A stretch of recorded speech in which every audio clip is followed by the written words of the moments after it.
পৃথিবীতে সর্বোত্তম সম্পদ হচ্ছে নেককার স্ত্রী। সে তেমন অসাধারণ কেউ হবে না, কিংবা বিখ্যাত কেউ নয়।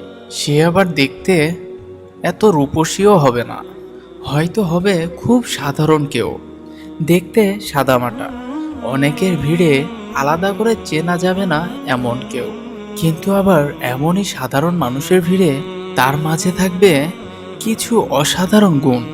এই যেমন সে 5 ওয়াক্ত নামাজি, আর সুন্নতকে আঁকড়ে ধরার দৃঢ় শক্তি আছে তার মধ্যে।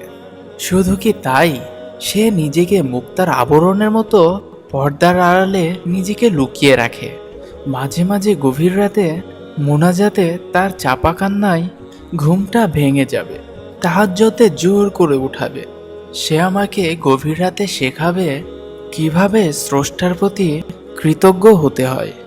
জানি না সে আমার জন্য কাঁদবে কিনা, বাট আমি চাই সে যেন আল্লাহর ভয়ে 2 ফোঁটা অশ্রু ফেলে, তার চোখ দুটি আল্লাহর ভয়ে সিক্ত থাকে।